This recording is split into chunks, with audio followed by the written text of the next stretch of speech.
زۆربەی شوێنە بازرگانیەکانی قەزای ناوەندی سۆران تاپۆ نەکراون. لە سۆران 30,000 مڵک و شوێنی بازرگانی بە ناوی هاوڵاتیان تاپۆ کراون. هۆکاری تاپۆ نەکردنی دوکانەکان بۆ چی دەگەڕێتەوە؟ سڵاوتان لێبێت پشتیوانکەریم لێک باسی ئەمڕۆ زانیاری ورد لەسەر ئەو بابەتە دەخەمە ڕوو. لە زۆربەی دوکان و مڵکی بازرگانی لە قەزای ناوەندی سۆران تا ئێستا تاپۆ نەکراون. لەبەرەوەی زەویە و مڵکانە بە ناوی شارەوانی سۆران تاپۆ کراون.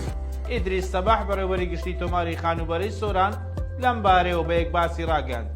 زۆربەی دوکان و مڵکی بازرگانی لە قەزای ناوەندی سۆران تاپۆ نەکراون لەسەر هاوڵاتیان، لەبەرەوەی ئەو مڵکانە بە ناوی شارەوانی سۆران تاپۆ کراون.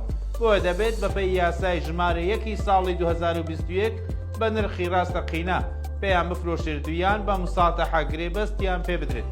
هەروەها ڕوونیشی کردەوە بە گشتی لە قەزای ناوەندی سۆران نزیکەی 2000 دوکان و مڵکی بازرگانی هەیە.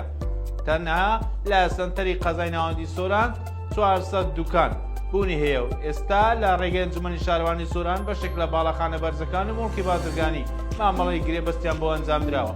ئاماژەشی بەوە کرد لە قەزای ناوەندی سۆران 30,000 مڵک بە شوێنی بازرگانی تاپۆیان هەیە کە دەگاتە نزیکەی 25% کە بە ناوی هاوڵاتیان تاپۆ کراوە. مڵکەکانی دیکە بە ناوی شارەوانی سۆران تاپۆ کراون.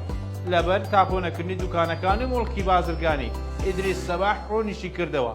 مڵکی بازرگانی لە ڕێگەی خەمڵاندنەوە بە پێی نرخی ڕاستەقینەی ڕۆژ ئەگەر بیانەوێت بۆیان تاپۆ دەکرێت و پارەیان لێ وەردەگیرێت.